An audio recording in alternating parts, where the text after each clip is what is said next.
नमस्कार दोस्तों।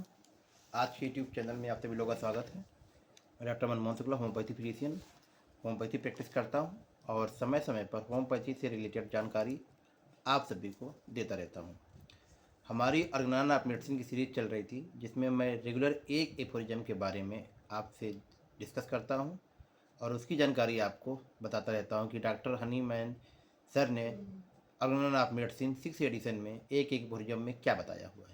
तो उसी सीक्वेंस में आज हम बात करते हैं एफोरिज्म नंबर 46 की। 46 एफोरिज्म में डॉक्टर हनीमैन, महात्मा हनीमैन जी ने हमें क्या बताया है। सादृश्य चिकित्सा प्रणाली द्वारा रोग उन्मूलन के क्या एग्जाम्पल दिए उन्होंने। तो ये 46 में एग्जाम्पल के तौर पे उन्होंने समझाया है कि रोग कैसे सादृश्य चिकित्सा प्रणाली काम करती है। होम्योपैथी चिकित्सा प्रणाली द्वारा रोगों को पूरी तरह नष्ट कर दिए जाने के अनेक उदाहरण प्रस्तुत किए जा सकते हैं, लेकिन हमारा मकसद असंदिग्ध और सुस्थिर नियमों को ही स्वीकार करना है। इसलिए हम केवल उन्हीं रोगों के उदाहरण प्रस्तुत करते हैं जो एक ही प्रकार के रोग बीज से प्रकट होते हैं और विशिष्ट नामों से संबोधित किए जाते हैं। इस प्रकार अनेकों लक्षणों से युक्त एक भयंकर बीमारी चेचक है। यह समान लक्षणों वाली अन्य बीमारियों को नष्ट कर देती है। चेचक की बीमारी में रोगी की आंखों में उग्र जलन पैदा हो जाती है। कभी कभी तो रोगी ब्लाइंडनेस, अंधा भी हो जाता है। डॉक्टर डिटोट तथा डॉक्टर लिटोप ने आंखों के प्रदाह इन्फ्लामेशन के पुराने रोग से पीड़ित एक रोगी को चेचक का टीका लगाकर ही चंगा कर दिया था। इसी प्रकार डॉक्टर क्लीन का दावा है कि सिर के दबे हुए जख्म के कारण उत्पन्न हुए अंधेपन को उन्होंने चेचक का टीका लगाकर ठीक कर दिया था। अलग एक उदाहरण में चेचक का रोगी सांस की तकलीफ और बहरेपन का शिकार हो जाता है, लेकिन डॉक्टर जे एफ क्लास का कहना है कि जब चेचक अपने प्रकोप की चरम सीमा को प्राप्त हो जाती है तो वह इन दोनों पुराने रोग, सांस की तकलीफ और बहरापन को नष्ट कर देती है। अंडकोश के आकार में अत्यधिक वृद्धि भी चेचक का एक सामान्य और स्पष्ट लक्षण माना जाता है। एक रोगी को चोट लगने के कारण उसके बाईं ओर के अंडकोश में बहुत कड़ापन आ गया था। डॉक्टर क्लीन का कहना है कि चेचक के टीके से उसके अंडकोश का यह विकार दूर हो गया था। कुछ और चिकित्सकों के अनुसार चेचक के टीकों से अंडकोश की सूजन भी ठीक हो जाती है। चेचक से ग्रस्त रोगी को बहुधा आमाशय रोग भी हो जाता है, जो इसका एक बहुत कष्टप्रद लक्षण माना जाता है। डॉक्टर वेंट की नज़र में एक ऐसा रोगी आया था जो पहले से अमाशय रोग से पीड़ित था, परंतु चेचक निकलने के बाद वह इस रोग से पूरी तरह मुक्त हो गया था।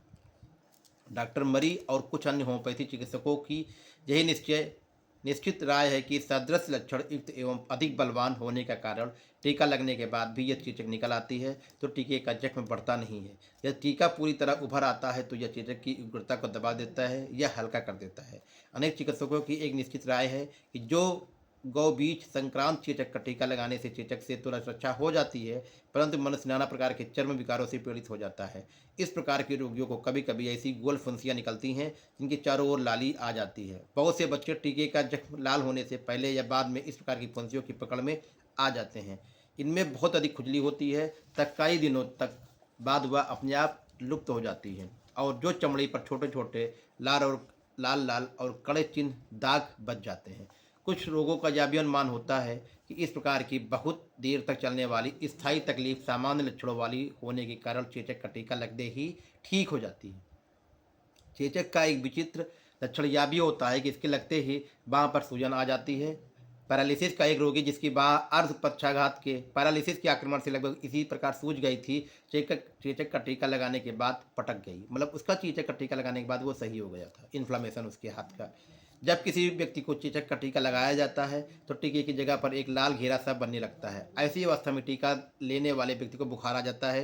होम्योपैथी चिकित्सा प्रणाली के अनुसार इस प्रकार के ज्वर ने जो चेचक का टीका लेने के कारण आता है, पारी के ज्वर से पीड़ित 2 रोगियों को बिल्कुल रोग मुक्त कर दिया था। डॉक्टर हार्डेस ने भी एक ऐसी ही घटना की रिपोर्ट की है तथा डॉक्टर हंट ने इस बात को भी सिद्ध किया है कि 2 ज्वर एक ही शरीर में एक साथ नहीं रह सकते।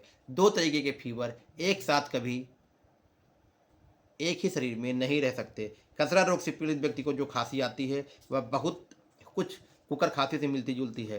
डॉक्टर वास्क्यूलन ने बताया है कि एक स्थान पर कुकर खांसी और खसरा दोनों का एक साथ प्रकोप हुआ, लेकिन जिन्हें खसरा निकला उन्हें कुकर खांसी की बीमारी नहीं हुई। यदि खसरे के लक्षणों से कुकर खांसी के आंशिक लक्षण नहीं मिलते होते, अर्थात यदि कुकर खांसी में खांसी के साथ साथ चमड़ी पर दाने भी उभर आते हैं, इस प्रकार दोनों के सभी लक्षण मिल जाते हैं, तो ऐसी अवस्था में खसरा होने पर किसी को भी कुकर खांसी नहीं होती। कई बार ऐसा होता है कि खसरे के कारण रोगी कुकर खांसी से मुक्त पा जाता है। यदि खसरा त्वचा पर दाने उभरने के प्रधान लक्षण वाले अन्य किसी रोग से मिल जाता है, उस समय सम लक्षण वाला रोग नष्ट हो जाता है। डॉक्टर कार्ल्टस का यह अनुभव है कि खसरा रोग से पीड़ित होने के बाद एक रोगी समान लक्षणों वाले एक पुराने रोग से मुक्त हो पा गया।